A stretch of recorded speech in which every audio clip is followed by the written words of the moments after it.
Wala nga ang ulan eh. Another open shot. Oftana drills it.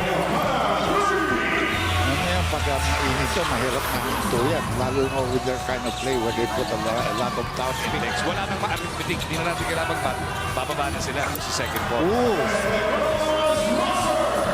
Ang index ba, ilan ngayon? 6-5 eh. So wala na sila. Oo. Doon na sila sa ilalim. Pagka nanalo-lalo ang TNT, wala nang arithmetic. Sigurado na. Pero makakalaban pa rin ang Kailangan mo Oo. yan. Parating na yung playoffs eh. No? Sino ito? Si Jericho. Jericho Cruz nagmamano kay Dr. J. As Herring gets the basket. Tumatanda tayo. Malilin with his second basket. 4 points na ito si Malini. Oo nga. 30 minutes. 30 minutes yun. Punta pa tayo dito nung bumuhos. Ano? Ito na naman. Ring na lang para dito kay BGR.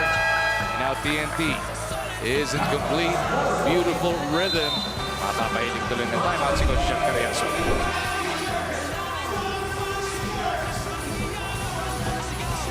Gusto nga ni Coach Shot eh. Doesn't matter sino karap as Oftana steps back. 5 3-point shot. Alvin Oftana in playoff form already though. Hindi pa nga marunong sumot sa pool. Puro Herring susubok. sali ako. Ano, ikaw lang. Mamaya na doon. Mamaya kami na. Yung gold medal game. Malapit na 5:30. 5-10. Pero medyo puro konti. Kung hindi una, pangalawang mintis lang yan para kay Cardenas. Una! Una gets the hit pero merong natapilok. Si Mendoza ba to? Parang nakaapak ng paa when he landed off that nice pass. You know, you can see him holding on to his ankle. Parang may naapakan siya dahil umangat siya eh, para ipatay. Pero yung landing niya, baka may paa doon na nasa pwesto. Played offensively, Doc. It's still the defense ang question para sa TNT. As Halalon goes glass. Ano nga itong mga good coaches and winning teams? They are perfectionists. Yun.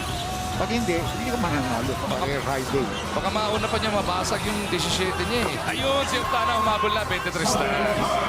Kasi nga po, binigay-kwentuhan namin ito. Conference sign ni Oftana, 24. Conference sign ni Malilin, 17. To the right baseline. Kumakat si Demont. Dito kay Malilin muna binigay. 4 to shoot. Malilin for 3. Yeah. Punches it through. Ilan na? 18 na. A brand new conference sign para dito kay Boy Malilin. Baka maka-20 mahigit ha. Yan ang sunod na prediction mo naman. Etong si Oftana, 1 point away. The one basket. So, eto na. Uy, nawala pa.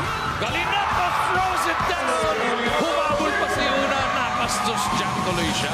Pero may backup kasi yan. Mintis na mo. Nandun si Pogoy. Back him up. Pero, you know, even he's only... It's finally realized now in his second game para sa Bossy. And Cecil lights it up. Diba sinabi ko sa'yo yung isang ano, hindi nawawala ng 3-point shot na. Kinakountdown mo ngayon dito kasi iba yung papel na refill. Gomez in with the offensive rebound. They reset with Oftana. Ito na. Kaya sabi mo, hinihingi mo eh. Hinihingi mo yung 6 na 3-point shot yata yan. Ano, 26 puntos, ano? Libreng. Oh, nice pass.